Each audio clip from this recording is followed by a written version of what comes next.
Okay, hello and welcome to what is the final Discoveries Narrator PowerPoint.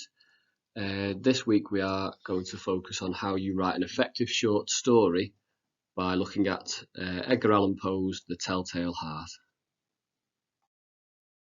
If you've not yet completed the first task in the booklet, pause the video and do so now, as it will give you a chance to learn a little about A Telltale Heart and what it consists of. So before we get into the main sort of part of this PowerPoint, it's worth considering what we've covered over the course of this unit and what you've been doing at home for the last 6 or 7 weeks. You've been thinking about actually how you create a variety of different elements that contribute to creative writing and contribute to your creative writing skills, and hopefully will enhance your creative writing skills. So for instance, you've looked at creating an engaging opening, one that hooks the reader and interests the reader. You've looked at creating atmosphere and how you can create in particular a mysterious atmosphere. You've looked at using a range of punctuation for effect and how actually it can help your writing and enhance your writing and really help it to flow and read professionally. You've explored imagery and colour imagery, and you've used that to describe setting. You've used ambitious descriptive vocabulary by looking at travel guides, and you've enhanced your own quality of vocabulary through that. And of course, the first thing we did was create and use an interesting character. Now today we're going to pull all of these skills together, and the focus is very much creating an effective short story. Now a short story can be really quite a long one or quite a short one. We can go from sort of microfiction of about a few hundred words to actually much longer short stories that can be quite a few pages. In the booklet, the Telltale Heart makes up about sort of 3 pages or so. So it's not the longest and it's not the shortest. And I've chosen this extract from midway through The Telltale Heart, and I want us to think specifically about how you create tension, how a writer creates tension in their short story, because this is something that, in addition to pulling all those previous skills together and using them, I would encourage that you try in your short story this week when you're writing it, to really finish off the unit in style. So this extract I'm going to read through and then talk to you a bit about it. But even yet I refrained and kept still. I scarcely breathed. I held the lantern motionless. I tried how steadily I could maintain the ray upon the eve. Meantime the hellish tattoo of the heart increased. It grew quicker and quicker and louder every instant. The old man's terror must have been extreme. It grew louder, I say, louder every moment. Do you mark me well? I have told you that I am nervous. So I am. And now at the dead hour of the night, amid the dreadful silence of that old house, so strange a noise as this excited me to uncontrollable terror. And we're thinking about how the writer creates tension here. And what I would like you to do, if you feel like challenging yourself, pause the video to see if you can identify any of the above language features in the list on the right hand side used in that extract. So here is, I've identified a variety of features on the right hand side that will help to illustrate to us how Edgar Allan Poe has, in this short extract, created tension. Now tension is used throughout this short story, but here this short part really encapsulates how Poe uses tension to keep the reader engaged and to create an effective short story, one that is tense throughout. So as you can see, I've highlighted in red the fact that Poe has varied sentence lengths. Okay, and you can see I scarcely breathed. I held the lantern motionless. I tried how steadily I could maintain the ray upon the eve. You can see there how actually the sentence lengths are steadily increasing, and with it, the sort of the feel of the narrative of the story. It feels as if we're really sort of ramping up to something. there's a quickening of pace and therefore a heightening of tension as we read. So we go from just a three-word sentence to a much longer sentence in that short section, and it really increases the tension. We've also got exclamatives. So if you look in blue, sort of midway through the extract, we've got extreme and moment. And what that does is it contributes to narrative voice.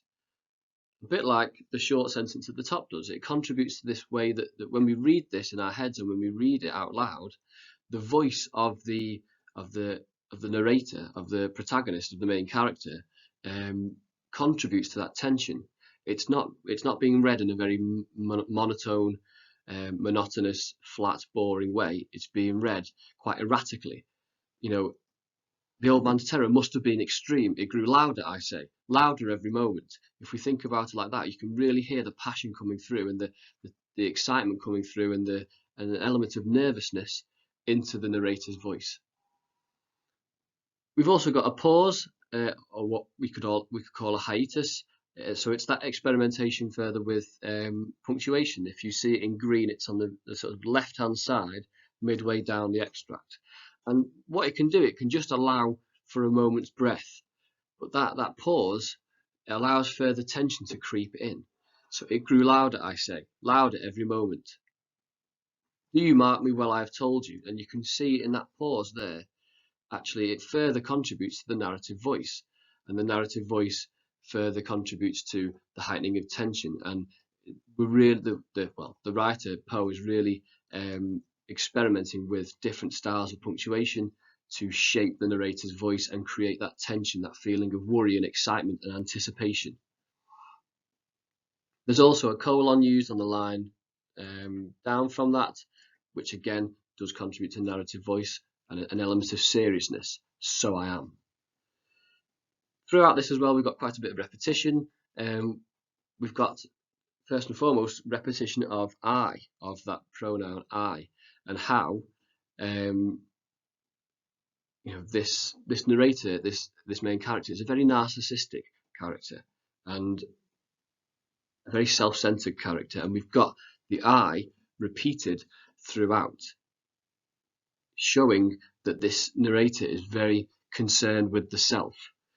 Also, of course, the I could reflect the blue eye that the narrator finds really unsettling from the blue eye of the old man that the narrator finds really unsettling.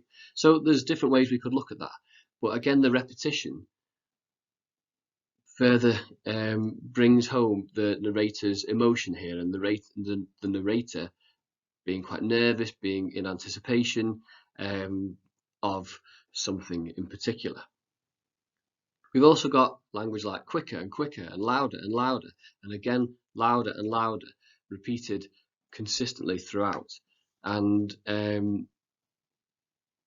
if we think about how this repetition works here, it's really heightening the tension here. Quicker and quicker, louder and louder. Louder, I say, louder every moment. The tension really heightens with this repetition, and it's almost as if it's really ramping up again to a point of climax here, of something about to happen. So there you can see there's a variety of language features that Poe has just used in this one short extract to really increase the tension. And when you're writing at the end of this week's booklet, then do focus on how you can use those different features in your writing to create tension. Try and use them close together as well, as Poe has done here. So some short story features to consider as you begin your writing after you've finished the other activities in the booklet is, of course, an engaging opening as you explored through Wolf Brother and other texts. A small amount of characters, keep it really simple. Don't introduce 10 characters because you will just get too confused and messy. Keep it 2 to 3 characters maximum, absolute maximum. Some conflict, tension and mystery. So we know how to create a mysterious atmosphere from previous weeks. You've just looked at how to create tension and some conflict. Just think of it as a problem that your character has to get out of. And we'll look more at that on the next slide. And think about an exciting or shocking conclusion. You could even use a cliffhanger. Okay, you could stop the action really abruptly. You could create an ambiguous ending in which we don't really know what's going to happen.